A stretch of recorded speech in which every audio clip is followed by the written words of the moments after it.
바이러스 때문에 여러 가지 문제가 있지만 그래도 인사는 하시는데 너무 가까이 하지 마시고요. 살짝 보시면서 사랑하는 성도님 반갑습니다. 건강하십시오. 많은 은혜 받으십시오. 예, 싸지 마시죠. 예, 반갑습니다. 예. 신종 코로나 때문에 전 세계 사람들이 두려워하고 있습니다. 이유는 백신이 없고 치료제가 없어서. 백신 치료제만 있으면 뭐가 대수겠습니까? 그러나 이 참 바이러스에 대해서 잘 모르니까 치료제가 없으니까 사람이 두려워하는 것이죠. 서로 예민한 때인데 서로 건강 예절 잘 지키시고, 기침하거나 몸이 좀 안 좋은 분들은 자기를 위해서뿐만 아니고 다른 사람을 위해서 마스크를 꼭 하셔야 됩니다. 그래서 서로 좀 여러 가지 어려움이 없도록 하시면 좋을 것 같고요. 또 건강관리도 잘 여러분이 신경 쓰시면 좋겠습니다. 성경 전도서 7장에 말씀하기를 지혜자의 마음은 초상집에 있다 그렇게 말씀했습니다. 신종 코로나 바이러스로 막 두려움에 떨고 끝나면 뭔 소용이 있겠어요? 예?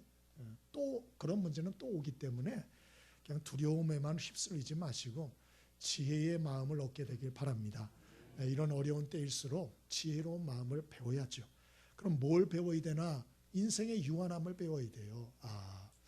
왜 참 우리가 죽기를 두려워하나? 죽을 때가 있다는 거구나. 우린 다 유한하구나. 갈 날이 있구나. 이걸 깨달아야 돼요. 그 지혜의 마음을 얻는 것이죠. 또 하나는 내 인생의 주인이 내가 아니구나. 내 인생의 주인 나라면 내가 바이러스를 두려워할 이유가 뭐가 있겠어요? 예? 안 죽을 텐데. 그러나 우리는 죽죠. 그러니까 우리 생명의 주인이 내가 아니라는 거예요. 그래서 우리는 내 인생의 주인이 내가 아니고 하나님이 주인이시고 생사와 복의 주권이 그분께 달려있는 거구나. 이걸 깨닫는 게 지혜의 마음이에요. 여러분, 이런저런 어려움을 당할 때 그런 어려움들 속에서 자신의 인생을 한번 돌아보고, 그리고 여러분이 잘 자신을 정비들 하셔서 여러분의 인생의 끝이 정말 허무하고 허망하고 비참히 끝나지 않도록 저와 여러분이 잘 단속하시고 인생의 주인이신 하나님 앞에 하나님의 뜻을 이루는 일에 더욱더 힘쓰는 저와 여러분의 인생 되어지기를 바랍니다. 우리가 이런 코로나 문제뿐만 아니고 앞으로도 이것은 잦아들겠죠. 백신이 개발되겠죠. 또 날이 따뜻해지면 또 없어진다고 하니까 좀 있으면 없어질 것입니다. 그러나 문제는 살다 보면 이런 바이러스 문제와 같이 우리를 두렵게 하고 염려스럽게 하는 문제들이 많이 온다는 거예요. 그런 문제에 대해서 우리 성도들이 어떻게 처신을 하고 대처를 해야 되고 또 어떤 마음가짐으로 우리가 돌파해 나가야 되는가, 이걸 아는 것은 대단히 중요합니다. 오늘 사도 바울 선생님의 이러한 실제적인 삶의 모습을 통하여 몇 가지 좀 우리가 교훈을 받고자 합니다. 첫 번째로 27절입니다. 함께 같이 읽어보겠습니다. 27절, 자 시작. 열 나흘째 되는 날 밤에 우리가 아드리아 바다에서 이리저리 쫓겨가다가 자정쯤 되어 사공들이 어느 육지에 가까워지는 줄을 짐작하고. 첫 번째로 우리가 성도들이 이런 두려움과 문제의 풍랑 속에서 어떻게 살아야 되나, 첫 번째는 오래 참아야겠다 하는 생각을 갖습니다. 오늘 본문에 사도 바울은 복음을 전하다 체포됩니다. 그래서 죄수들 군인 뱃사공 276명이 탄 배에 태워져서 로마로 향하는 이런 지중해 바다를 항해하게 돼요. 그 와중에 유라굴로라는 풍랑을 만납니다. 14일 동안 풍랑을 만나서 먹지도 못하고 자지도 못했다 그렇게 되어 있습니다. 죽느냐 사느냐 하는 사투를 벌였다고 되어 있습니다. 20절에 보면 배 탄 사람들이 구원의 소망을 버렸다. 다른 말로 하면 이제는 끝났다. 이렇게 생각했다는 거예요. 지치고 탈진해서 이제는 죽음의 공포에 휩싸여 이젠 죽었다라고 생각을 했다는 것이죠. 우리도 여러분 오늘 이런 말씀을 보면서 믿는 하나님의 사람, 불신자만이 아니에요. 믿는 자들도 이러한 고난과 두려움의 광풍을 만날 수 있다는 걸 아셔야 돼요. 예수 믿는 사람에게는 두려운 일이 안 일어나고 예수 믿지 않는 사람한테만 두려운 일이 벌어지나, 그렇지 않아요. 사도 바울이 탄 배도 유라굴라 광풍을 만났습니다. 폭풍을 만났습니다. 14일 동안 정말 죽을 고생을 하고 죽을 위기를 경험했어요. 믿는 사람들도 이런저런 어려움의 위기를 겪을 수가 있어요. 그때 낙심하거나 절망하거나 자포자기하지 않게 되길 바랍니다. 두려움에 매몰되지 않게 되길 바랍니다. 오늘 사도 바울 보세요. 인내합니다. 낙심하지 않습니다. 오늘 그래서 끝까지 그가 인내함으로 결국 배에 있는 모든 사람을 건져내는 역사가 기록되는 것을 보는 것입니다. 성경은 이런 면에서 성도에게 인내가 중요하다 그렇게 말해요. 오래 참는 게 중요하다. 베드로전서 2장 19절에도 부당하게 고난을 받아도 하나님을 생각함으로 슬픔을 참으면 이는 아름답다 그랬어요. 여러분, 성도들에게 부당한 고난을 당할 수가 있어요. 내가 잘못해서 어려움 당하는 게 아니고 내가 잘못한 일이 없는데도 부당한 고난과 어려움의 폭풍을 만날 수가 있다는 것입니다. 그때 인내하라고 그렇게 말하고 있어요. 여러분, 그럼 왜 인내를 해야 되나? 왜 인내를 해야 되나? 첫 번째로 인내해야 하나님이 약속한 복을 누리게 됩니다. 야고보서 1장 12절 시험을 참는 자는 복이 있나니 이런 시련을 견디어낸 자가 주께서 자기를 사랑하는 자들을 위하여 약속하신 생명의 면류관을 얻게 할 것이기 때문이다. 그렇게 기록했어요. 히브리서 6장 14절 15절에도 아브라함에 대해 말하기를 내가 반드시 너에게 복주고 복주며 너를 번성케 하고 번성케 하리라 하셨더니 그가 이같이 오래 참아 약속을 받았느니라. 여러분, 성경에 인물치고 고난과 어려움 안 당한 사람이 있어요? 대보세요. 한 사람도 없어요. 하나님께 크게 쓰임사 받은 사람들은 다 고난의 기간이 짧지도 않고 길었어요. 최소 수십 년이에요.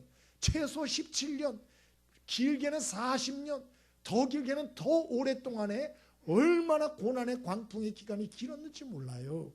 여러분, 그러나 그러한 기간을 잘 인내해야 돼요. 왜 그렇습니까? 그러한 광풍이 지난 후에 하나님이 예비하신 복을 하나님이 허락하시기 때문에 그런 것입니다. 우리도 자녀들에게 돈을 줄 때 막 줍니까? 확인해 보고 주지 않아요? 하나님도 우리에게 하나님이 예비한 복을 주실 때 확인을 하고 주시는 거예요. 그렇지 않으면 다 허비해 버리기 때문에. 그러므로 여러분 끝까지 인내할 수 있게 되길 바랍니다. 또 왜 인내해야 되나? 그래야 사람을 얻고 사람을 구원하게 되기 때문에 그렇습니다. 디모데전서 1장 16절에 그러나 내가 긍휼을 입은 까닭은 예수께서 내게 먼저 일체 오래 참으심을 보이사 후에 주를 믿어 영생 얻는 자들에게 본이 되게 하려 하심이라. 사도 바울은 자신이 어떻게 구원을 받았나? 예수님이 자기같이 사악한 자를 오래 참아주심으로 내가 구원받았다 그렇게 말해요. 여러분, 사람끼리도 마찬가지예요. 서로 오래 참아줘야 사람을 얻어요. 그리고 사람을 여러분 오래 참아줘야 그 사람이 구원을 받게 되는 것입니다. 그래서 성경은 우리에게 계속 말하는 거예요. 오래 참아야 된다고. 오래 참아야 된다고. 반대로 조급하면 어떻게 되나? 인내하지 않으면 어떻게 하나? 뻔하죠. 사람 잃어버려요. 신앙도 잃어요. 하나님이 예비한 복도 다 잃어버리게 되는 것이에요. 그러므로 여러분, 저와 여러분이 끝까지 인내함으로 하나님이 예비하신 복을 누리고 또 사람을 얻고 사람을 구원하는 귀한 축복이 있게 되길 바랍니다. 그러나 이런 일들은 쉽지 아니하지요. 여러분, 참는 게 쉽습니까? 인내하는 거 쉽지 않습니다. 내 자녀들 하나 인내하는 것도 쉽지가 않아요. 내 자신을 참는 것도 쉽지 않아요. 어떻게 우리가 오래 인내할 수 있습니까? 히브리서 12장 2절에 믿음의 주여 또 온전케 하시는 이인 예수를 바라보라 그랬어요. 나를 바라보고 다른 사람을 바라보고 환경을 바라보면 답답해서 무너집니다. 열을 받습니다. 분통 터집니다. 억울합니다. 견딜 수가 없어요. 그래서 성경은 뭐라 그러나 믿음의 주여 온전케 하시는 이인 예수님을 바라봐야 된다 그렇게 말해요. 그럼 그게 무슨 뜻입니까? 좀 더 자세히 알려주십시오. 갈라디아 2장 20절 내가 그리스도와 함께 십자가에 못 박혔나니 그런즉 이제 내가 사는 것이 아니요 오직 내 안에 그리스도께서 사신 것이라. 이제 내가 사는 것은 나를 사랑하사 나를 위하여 자기 자신을 버리신 그리스도를 믿는 믿음 안에서 사는 것이라 그렇게 말하지 않았어요? 예수님을 바라보라는 것은 그냥 막 바라보라는 게 아니고 나를 사랑하사 나를 위하여 자기 자신을 버리신 그 주님을 바라보라는 거예요. 힘들고 어려울 때는 혼자밖에 없나 그렇게 고독하고 외로워 무너지는 거예요. 그때 주님을 바라보라. 나를 사랑하사 나를 위하여 자기 몸을 버리신 예수 그리스도 하나님의 아들 예수 그리스도 그분을 바라보라는 거예요. 그분은 전능하신 하나님의 아들이세요. 그분은 모든 역사를 다스리는 분이에요. 그분은 나를 사랑하십니다.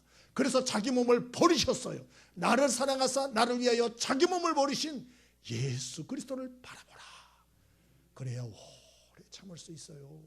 여러분, 자기 자신과 사람 바라보지 마시고 환경 바라보지 마시고 나를 사랑하시는 예수님 끝까지 바라보아 승리할 수 있게 되길 바랍니다. 우리가 여러 가지 두려움의 광풍에 무너지지 않는 비결이 무엇입니까? 주님 바라보고 오래 참으셔야 돼요. 두 번째로, 두려움 풍랑 속에서 성도들은 어찌해야 할까요? 30절로 32절까지 한번 읽어봅니다. 30절부터 32절 함께 읽습니다. 자, 시작. 사공들이 도망하고자 하여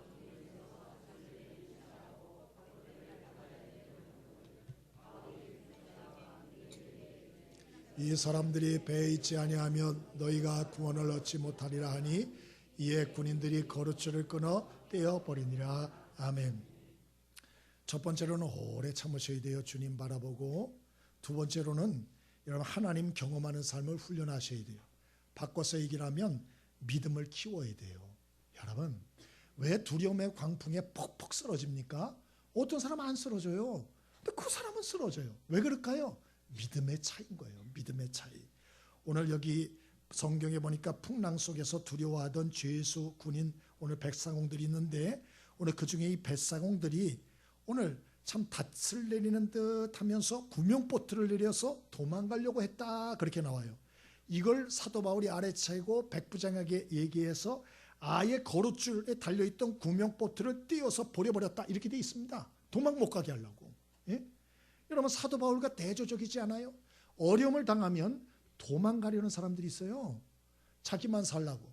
그러나 어떤 사람은 사도 바울처럼 풍랑 속에서도 두려워하는 사람들에게 참 여러 가지 하나님이 내게 주신 말씀을 증거하고, 그리고 참 여러분 안심하라, 하나님이 나에게 너희들 머리카락 하나도 해하지 아니하겠다고 약속하셨다.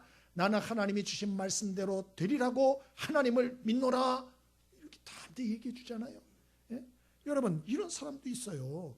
그러면 이게 어떤 차이에서 온 것이냐? 사도 바울은 과거에도 이런 죽음의 위기에서 하나님의 말씀과 하나님을 의지하여 하나님의 도움을 받아 그 위기에서 살아난 경험이 있었던 거예요. 그래서 이러한 위기를 또 당하자 그 하나님을 신뢰하고 하나님을 의지함으로 이 두려움에 무너지지 않을 수 있었던 것입니다. 그런 면에서 우리가 평소 때에 하나님의 말씀을 붙들고 기도하고 순종하여 하나님을 경험하는 삶을 훈련하는 일이 대단히 중요한 것입니다. 평소 때 믿음을 키우는 일이 대단히 중요한 것이에요. 그 공부를 많이 한 목사님 한 분 계세요. 외국 유학도 다녀오시고 또 미국에서 미국물도 잡숫고, 이분이 이제 간증을 하시는데 나이 40이 돼가지고 이분이 저기 이 동남아시아 이쪽으로 그 선교 목회를 떠나셨어요. 그래서 작은 교회 하나 세우고 애들 포함해서 20명, 예? 아는 사람도 아무도 없고 주변 사람들이 다 미쳤다 그랬대요. 아니 공부도 많이 하고 한국 가면 당신 큰 교회 1순위로 들어가는 사람인데 왜 바보 같은 짓, 왜 앞날 보장된 그것들을 이렇게 모르고 시간 낭비 허비하고 있냐, 다들 그랬대요. 근데 이분이 뭐라 그러나 이렇게 말씀해요. 자기 나이가 40세가 딱 됐는데 그동안 내가 한 게 뭔가, 예? 부잣집 아들이니까 고이고이 잘 자랐어요. 그리고 신학 공부도 엘리트로만 딱 했어요.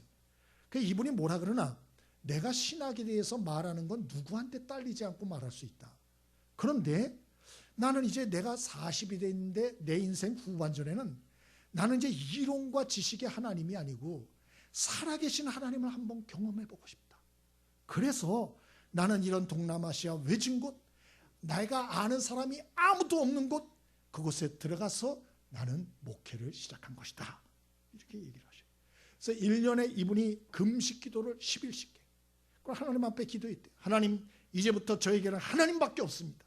하나님이 없으면 이제 저는 죽어요. 하나님의 살아계심을 보여주십시오. 하나님 도와주십시오. 하나님이 없으면 저는 아무것도 할 수 없습니다. 자기를 바닥에 던진 거예요. 그리고 하나님을 절대적으로 의지하는 거예요. 그 약속의 말씀을 꽉 붙드는 거예요. 왜? 동아줄 그거밖에 없어요. 하나님밖에 의지할 때가. 그래서 자기의 살아계신 하나님을 경험한 얘기를 하는 것을 들어봤습니다. 여러분은 하나님과 하나님의 말씀을 얼마나 경험해 보셨어요? 여러분은 하나님의 살아계심을 경험하셨습니까? 여러분이 경험한 하나님은 과연 어떤 하나님이십니까? 혹시 여러분 중에 나는 그냥 설교만 들었지 하나님의 살아계심을 금시초문이요. 응? 여러분 혹시 그런 분 계세요? 나는 뭐 기도 응답도 받은 적이 없고 하나님의 살아계심이 뭔지 모르겠어? 이런 분 계세요? 그러면 그런 분들은 혹시 고난과 어려움이 있을 때마다 오늘 이게 벳사공들처럼 도망가고 회피하기에 바빴던 거 아닌가? 문제를 직면하지 않고 이 사람 전화해서 해결받고 저 사람한테 도움 요청해서 해결받고 하나님한테는 기도를 안 해요. 하나님은 의지하지 않아. 그러니 하나님을 경험할 기회가 언제 있겠어요? 언제 그 믿음이 키워지겠어요? 날마다 자기 멋대로 하니 안 되는 것이죠. 여러분 축구나 야구도 보세요. 구경만 하는 사람하고 실제 하는 사람은 틀린 것입니다. 우리가 신앙생활도 똑같아요. 하나님을 머리로 하는 거하고 삶으로 경험하는 건 틀린 것이에요. 틀린 거예요. 완전히 틀린 거예요. 그러므로 고난 중에 여러분 하나님의 말씀을 붙들고 기도하세요. 전심으로 주님을 바라보고 기도하세요. 그래서 하나님을 체험하고 하나님을 아는 이러한 지식에 있어서 성장하는 축복이 있게 되기를 바랍니다. 그런 점에서 저는 참으로 감사했어요. 저는 젊은 시절, 청년 시절을 저희 아버지가 목회하신다고 개척교회를 2개 하시는 바람에 어쩔 수 없이 아버님을 따라다니면서 세우는 일에 참 여러 가지 이런저런 일을 했어요. 밑바닥에서 일어서는 게 뭔가 그런 걸 경험해 봤어요. 저는 그걸 경험하면서 뭘 배웠나? 이야, 이 세상에 변함이 없이 신실한 분은 하나님밖에 없구나. 그걸 경험했어요. 개척교회를 2개 하는데 이 사람 저 사람 갖고 와요. 그리고 이 교회에다 뼈를 묻겠느니 뭐 어쩌니 저쩌니 막 얘기를 해요. 그래서 이 사람이 우리의 정말 귀중한 물주와 도움이 되겠구나. 어느 날 오히려 떠나가요. 상처를 주고 아주 못된 소리를 하고 떠나가고 또 못된 소리를 하고 떠나가고 못된 소리를 하고 떠나가고 혼자만 가면 몰라 다른 사람까지 데리고 떠나가. 제가 이런 걸 한두 번 본 게 아니에요. 한두 번. 저는 교회를 2개 개척교회 하면서 이런 걸 경험을 하면서 이야 정말 변덕스러운 게 사람이구나. 이 세상에 변덕스럽지 않은 것은 영원하신 하나님밖에 없구나. 그분만 의지해야 되는구나. 그분만 영원하신 분이구나. 그걸 체험을 했어요. 여러분은 어떤 하나님을 체험하고 계십니까? 어떤 하나님을 경험하셨습니까? 여러분 이런저런 어려움이 있을 때마다 세상 속으로 도망가지 마십시오. 사람한테 도망가지 마십시오. 주님께로 나오십시오. 그리고 주님 앞에 주님 말씀 붙들고 기도하십시오. 주님 앞에 여러분의 운명을 거십시오. 그분 앞에 여러분 자신을 던지십시오. 그리고 그 약속의 말씀에 순종하십시오. 그래서 하나님의 살아계심을 체험하고 여러분의 믿음을 제대로 키우게 되길 바랍니다. 야성이 있는 신자가 되길 바랍니다. 입만 살아있는 신자 되지 말고 정말 중심에 살아있는 진실한 신자들이 되십시오. 그런 사람들은 고난 때 할 말이 있습니다. 그래서 흔들리지 않고 견고한 고난 중에도 하나님의 사람으로 세워지는 축복이 있게 되길 바랍니다. 우리가 두려움의 풍랑 속에서 어떻게 대처해야 되는가? 믿음을 키우셔야 돼요. 하나님을 경험하는 삶을 훈련하셔야 됩니다. 마지막 3번째로 두려움의 풍랑에 어떻게 대처해야 되는가? 33절로 35절 함께 읽어봅니다. 33절로 35절입니다. 함께 읽습니다. 시작. 날이 새어가매 바울이 여러 사람에게 음식 먹기를 권하여 이르되 너희가 기다리고 기다리며 먹지 못하고 줄인 지가 오늘까지 열나흘인즉 음식 먹기를 권하노니 이것이 너희의 구원을 위하는 것이요 너희 중 머리카락 하나도 잃을 자가 없으리라 하고 떡을 가져다가 모든 사람 앞에서 하나님께 축사하고 떼어 먹기를 시작하며 마지막으로는 세상에 축복이 되는 삶을 목표로 사셔야 돼요. 세상에 축복이 되는 삶을 좀 꿈꾸시고 목표로 세우십시오. 오늘 본문에 보니 사도 바울은 14일 풍랑 속에서 절망하고 탈진한 275명의 사람들에게 먼저는 소망과 격려의 말을 해줘요. 머리카락 하나도 너희들 잃지 않을 것이다. 격려의 말을 해줘요. 그 다음에는 먹기를 권하고 아예 떡을 가져다가 모든 사람 앞에 하나님 앞에 축복 기도하고 그리고 떼어 먹기 시작했다. 놀라운 모습이에요. 죄수인데. 예? 바뀌었어요. 진짜 완전히 바뀌었어요. 여러분, 사람은 어렵고 힘든 상황을 직면하면 내 코가 석잔데 뭐를 해? 이렇게 생각을 하면서 더 움츠러듭니다. 더 소극적이 됩니다. 더 이기적이 됩니다. 더 부정적이 됩니다. 그러면 안 돼요. 그러면 안 돼요. 그러니까 안 되는 거예요. 그러니까. 예? 혹자는 이럴 거예요. 아이고, 이런 어려움 중에도 죄수인데도 풍랑이 일었는데도 사람들한테 막 격려의 말을 해주고 먹을 걸 가져다가 나눠주고, 사도 바울이니까 그렇게 하지 특별한 사람이나 그렇게 우린 못해요. 우린 못해요. 그런 분이 있을지 몰라요. 그러나 세상에 축복이 되는 삶은 모든 성도들이 추구해야 될 삶이에요. 왜 그런가? 첫 번째, 모든 성도에게 하나님이 명령으로 주신 내용이기 때문에 그렇습니다. 창세기 12장 2절에 하나님은 아브라함 불러서 축복하시며 땅의 모든 족속이 너로 인하여 복을 받을 것이라 그랬어요. 땅의 모든 족속이 너로 인하여 복을 받을 것이다. 너 하나 잘 먹고 잘 사는 게 아니고 너 때문에 모든 민족이 복받게 하는 것이 나의 계획이고 꿈이고 목표다. 그 얘기예요. 이게 하나님 명령이에요. 하나님 명령. 그러니까 우리는 대충 살 그러한 우리는 권리가 없어요. 예? 우리 생명의 주인이신 하나님이 너로 인해서 모든 민족이 복받도록 그렇게 꿈꾸고 계획을 세우고 그렇게 살라 명령하셨어요.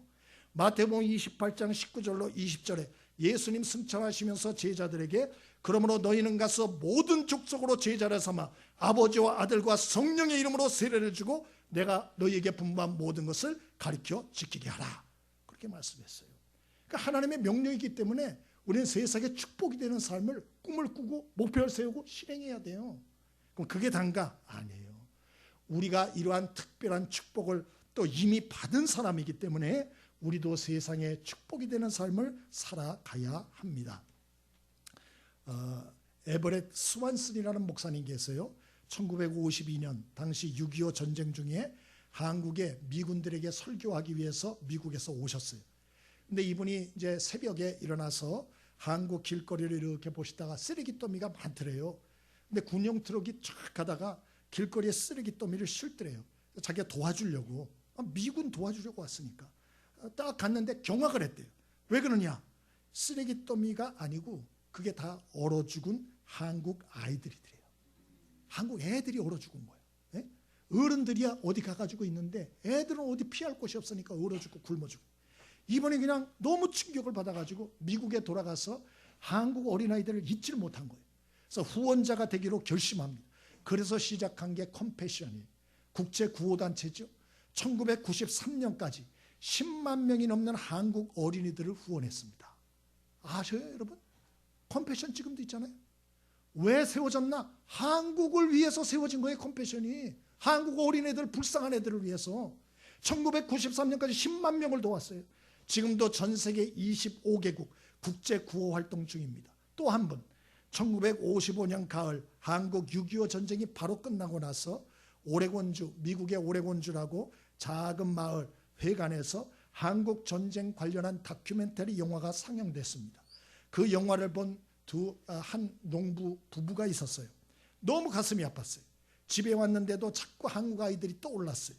그래서 기도를 해요. 하나님이 감동을 주세요. 그래서 이 농장의 일부를 팝니다. 모든 고아를 살릴 수는 없지만 우리가 한국에 있는 고아 8명을 입양하자. 그래가지고 8명 아이들을 입양합니다. 실제로. 그리고 그 사실이 알려주자 신문에서 대서특필합니다. 여기저기서 연락이 옵니다. 나도 돕고 싶다. 편지가 옵니다. 두 분이 농사를 포기했어요. 그리고 한국 전쟁 고아들, 미국인 가정에 1:1 입양하는 일에 나서게 됩니다. 이 사람이 바로 해리 홀트입니다. 해리 홀트 부부예요. 이 해리 홀트 부부가 이분들이 참 당신들이 살아있을 동안에 미국으로 입양한 아이들이 16,000명이에요. 16,000명. 어마어마한 아이들을 미국에서 다 키워냈습니다. 예? 지금까지 해오죠. 지금까지. 우리가 왜 세상에 도움이 되고 축복이 되는 사람을 왜 살아야 됩니까? 그것은 우리가 하나님께 또 믿음의 선배들에게 이미 받은 특별한 은총과 은혜가 넘치기 때문에 그래요. 예? 우리나라가 참 잘 살게 됐다. 저절로 잘 살게 됐습니까? 절대로 그런 게 아니에요. 수많은 나라와 수많은 사람들의 도움과 헌신과 은총이 있었다고요. 이걸 잊으면 안 되죠. 그럼 그게 단가? 아닙니다. 우리가 세상을 힘이 되고 세상에 축복이 되는 삶을 사는 것은 우리에게도 축복이 되고 기쁨이 되고 행복이 되고 보람이 되기 때문에 그런 삶을 살아야 돼요. 마가복음 10장 43절, 너희 중에 누구든지 크고자 하는 자는 너희의 섬기는 자가 되고 너희 중 으뜸이 되고자 하는 자는 모든 사람의 종이 되어야 하리라, 그렇게 말씀했어요. 여러분, 으뜸 되고 싶으세요? 잘 되고 싶으세요? 행복하고 싶으세요? 기쁘게 살고 싶으세요? 인정받고 살고 싶으세요? 영광받고 살고 싶으세요? 성경은 말합니다. 섬기는 자가 되라, 낮아져라, 그렇게 말해요. 사랑의 씨를 뿌리는 자가 되라, 그렇게 말해요. 그렇게. 어떤 성도님 한 분이 계세요. 이분이 간증을 하는데 이분이 이제 은퇴를 하셨어요. 근데 은퇴하기 전에 보람된 일이 없을까 고민을 하다가 동남아시아의 아이들을 돕고 싶더래요. 동남아시아 아이들은 참 어렵습니다. 가난하고. 그 돕고 싶어서 어떻게 도울까 하다가 Save the Children이라고 동남아시아 아이들 돕는 단체가 있어요. 그래서 자매 결혼을 신청했답니다. 그래서 이분이 네팔 아이들 10명의 후원자가 된 거예요. 10명의. 그리고 2013년도부터 시작했는데 지금까지 꾸준히 하고 있는데 그 아이들이 성장하면서 편지를 보낸대요. 근데 거기다 뭐라고 써나? 후원자님 후원해 주셔서 감사합니다, 그렇게 하고 저에게 이런 꿈이 있습니다, 저런 꿈이 있습니다, 그러면 보낸대요. 또 어떤 애들은 꽃도 직접 이렇게 그려가지고 보낸대요. 이렇게. 그럼 그런 걸 하나 보면 별것도 아닌데 너무 행복하대요. 너무 기쁘고 그냥. 응? 수표를 보낸 것도 아닌데 그걸 받으면 너무 행복한 거야. 기쁘고. 그리고 첫 번째 시작했던 아이들이 성장하여 이제 20세를 넘었고 사회생활을 시작하고 이런 애들이 있대요. 너무 행복하답니다. 그런 소식 사진 받고 그럼 너무 행복하대요. 여러분, 우리가 이 땅에 아직 살아 있다는 거, 한 번뿐인 인생이 우리에게 아직도 주어져 있다 하는 것은 대단히 큰 축복이라는 걸 기억할 수 있게 되길 바랍니다. 대충 살지 마세요. 적당히 살지 마십시오. 좀 생각을 넓히세요. 마음을 좀 더 넓히세요. 우리의 삶을 좀 더 넓히세요. 우리의 지경을 조금만 더 넓히세요. 그래서 우리가 세상에 힘이 되고 축복이 되는 삶을 목표로 세우십시오. 그러면 그런 삶을 실천할 때 하나님께 영광이 되고 많은 사람에게 복이 되는 삶을 살 수가 있어요. 그럼 구체적으로 어떻게 되나? 첫 번째로 가야 돼요. 예수님도 그랬잖아요. 그러므로 너희는 가서 그랬어요.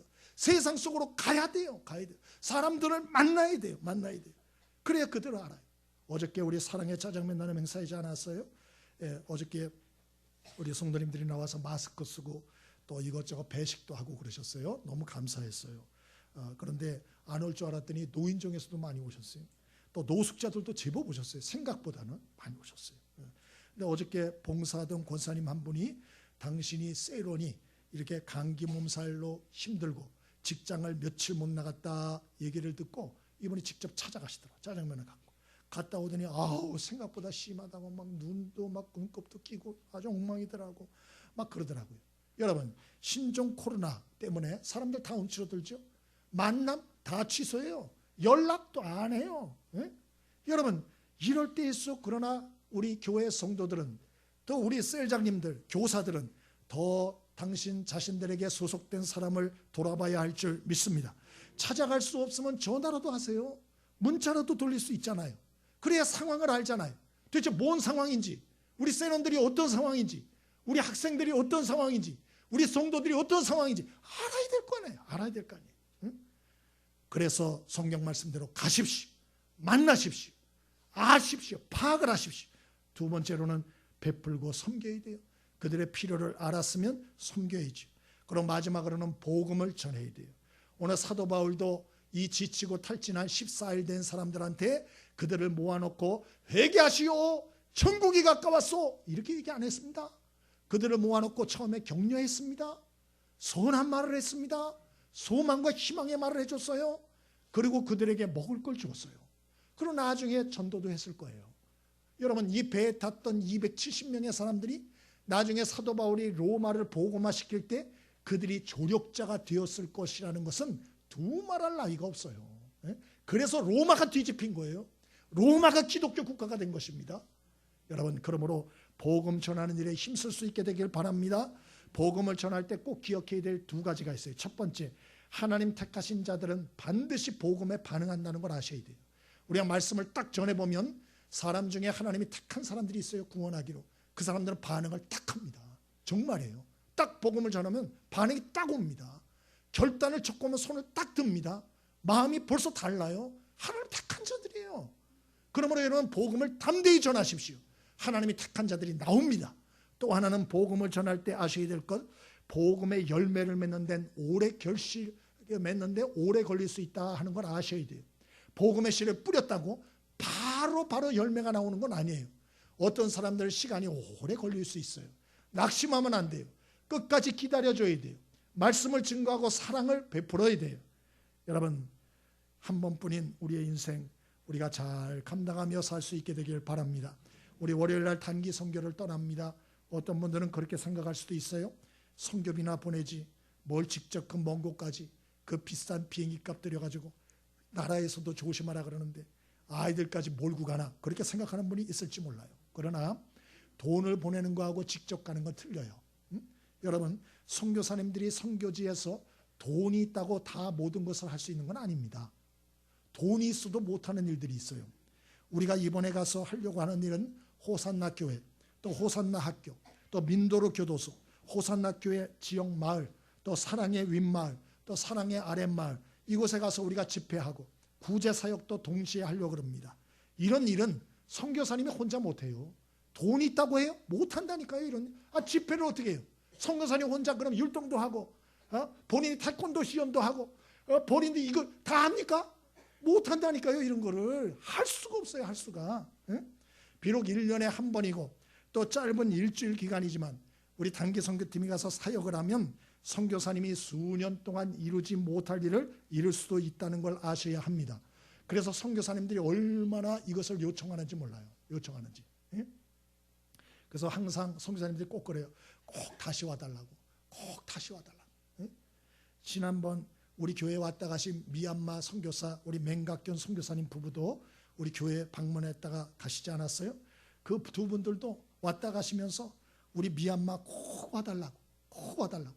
제가 싱긋도 안 하니까 우리 집사람한테 꼭 오시라고. 꼭 오시라고 그러더라고요. 실세가 누군지 아는 것 같아요. 꼭 와달라고. 와달라고. 네? 여러분, 혹시 이번에 우리 필리핀 갑니다마는 이 필리핀이 카톨릭 국가 아니에요? 이건 개신교회가 약해요. 약해요.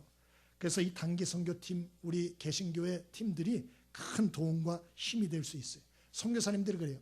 1년 동안 계획을 세우고 기다린다. 그 정도예요. 1년 동안 이거 하나를 계획을 세우고 기다린다는 거예요.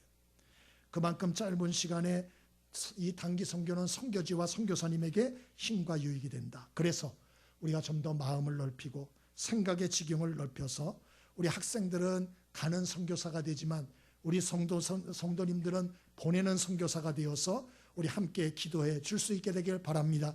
우리 선교팀이 무사하게 안전하게 건강하게 다녀올 수 있도록 꼭 기도해 주시고, 그리고 여러분 함께 하실 때 하나님이 동일한 축복을 여러분 모두에게도 부어주실 줄 믿습니다.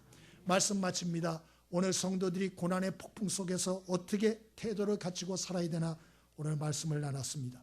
마음에 새기고 실천하셔서 우리 인생의 마지막이 후회함이 아니고 복된 아름다운 인생으로 마칠 수 있도록 여러분의 신앙과 믿음을 더욱 키우는 축복이 있게 되길 바랍니다. 우리 찬송 한 장